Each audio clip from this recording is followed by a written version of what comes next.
ഇന്ന് വളരെ എക്സൈറ്റിംഗ് ആയിട്ടുള്ള ഒരു ദിവസമാണ്. തികച്ചും അപ്രതീക്ഷിതമായിട്ട് ഇന്ന് കോളിംഗ് ബെല്ല് കയറിയിട്ട് ഞാൻ ഡോറ് തുറന്നപ്പോൾ പോസ്റ്റ്മാൻ എൻ്റെ നേരെ ഒരു പാഴ്സൽ നീട്ടി. അപ്പോൾ പാഴ്സൽ ഞാൻ തുറന്നു നോക്കിയപ്പോൾ നമ്മുടെ എല്ലാവരുടെയും പ്രിയങ്കരിയായ കൂട്ടുകാരി എഴുതിയ പൊഴിഞ്ഞു വീണ പ്രണയദളങ്ങൾ എന്ന പുസ്തകം, ദിൽഷ എഴുതിയ പുസ്തകമാണ്. ഈ പുസ്തകമാണ് എനിക്ക് കിട്ടിയത്. ഈ പുസ്തകത്തിൻ്റെ ചട്ട നിങ്ങൾക്ക് നോക്കിയാൽ അറിയാം.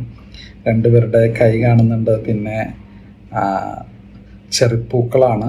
അപ്പോൾ ചെറിപ്പൂക്കൾ എന്ന് പറഞ്ഞു കഴിഞ്ഞാൽ ഒരു പിങ്ക് കളറും ചെറിപ്പൂക്കളുടെ കളറ്, ആ കളറും എന്നൊക്കെ പറഞ്ഞ ഒരു പ്രണയമൊക്കെ ആയിട്ടാണ്. അപ്പോൾ മൊത്തത്തിലൊരു പ്രണയത്തിൻ്റെ ഫീല്, വാലന്റൈൻ ഫീല് ഒക്കെയാണ്. വളരെ അഭിമാനം ഉണ്ട് അതിൽ. ഞാൻ ഈ പുസ്തകം പിടിക്കുമ്പോൾ നമ്മുടെ വളരെ വേണ്ടപ്പെട്ട ഒരു സർക്കിളിൽ ഉള്ള ഒരാൾ പുസ്തകം എഴുതി അത് പബ്ലിഷ് ചെയ്തു. കറണ്ട് ബുക്സ് ആണ് പബ്ലിഷ് ചെയ്താണ്. അത് സ്റ്റോറിൽ വരികയാണ്. ഈ പുസ്തകം മാർക്കറ്റിൽ ഹിറ്റ് ചെയ്ത ഉടനെ ഞാൻ പോയിട്ട് ഓർഡർ ചെയ്തു. പിന്നെയാണ് ഞാൻ അറിഞ്ഞത് പുസ്തകം പബ്ലിഷ് ചെയ്ത് മണിക്കൂറുകൾക്കുള്ളിൽ തന്നെ എല്ലാ കോപ്പിയും വിറ്റ് കഴിഞ്ഞു. ഇപ്പോൾ ഈ പുസ്തകം നിങ്ങൾ മേടിക്കണമെന്ന് വിചാരിച്ചാൽ അവൈലബിൾ അല്ല, പുതിയ സ്റ്റോക്ക് വന്നിട്ട് വേണമെന്നാണ് ഞാൻ മനസ്സിലാക്കുന്നത്. അപ്പോൾ ഈ പുസ്തകം ഇപ്പോൾ എൻ്റെ കയ്യിലുണ്ട്. ഞാൻ വിചാരിച്ചത് ഇത് 80 പേജുള്ളൊരു ബുക്കാണ്. ഞാൻ വിചാരിച്ചത് ഇതിൽ കവിതകളായിരിക്കുന്നതാണ്. പക്ഷെ അല്ല, കഥകളാണ്. ഇതിൽ 4 കഥകളുണ്ട്. പിന്നെ ഞാൻ ഈ പുസ്തകം വായിച്ചു നോക്കിയിട്ടില്ല. ഞാൻ ആ ഒരു എക്സൈറ്റ്മെൻറ്റിൽ ഞാൻ പെട്ടെന്നൊന്ന് മറിച്ചെന്നേ ഉള്ളൂ.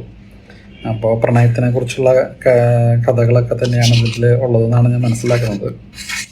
ഇതിൽ ഏറ്റവും ആദ്യത്തെ കഥ എന്ന് പറയുന്നത് നിൻ ആത്മാവിൽ അലിയും എൻ പ്രണയം എന്ന് പറഞ്ഞിട്ടുള്ളൊരു കഥയാണ്.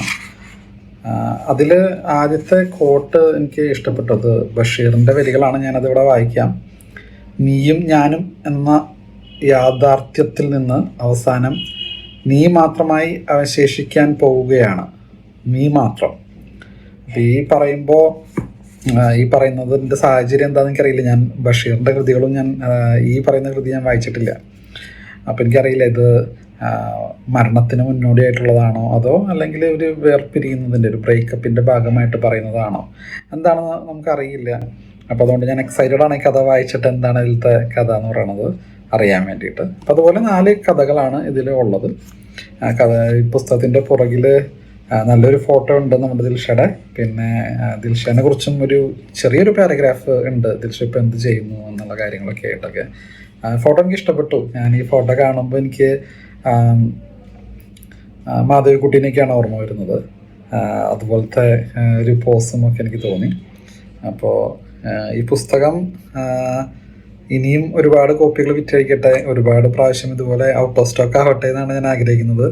അപ്പോൾ ഈ പുസ്തകം എനിക്ക് കിട്ടിയിട്ടുണ്ട്. കൂടുതൽ ഡീറ്റെയിൽഡ് ആയിട്ടുള്ള റിവ്യൂ പിന്നീട് നമുക്ക് ചെയ്യാം. ഇപ്പം ഞാൻ പെട്ടെന്ന് കിട്ടിയ എക്സൈറ്റ്മെൻറ്റിൽ ഇത് ഷെയർ ചെയ്യുന്നതാണ്.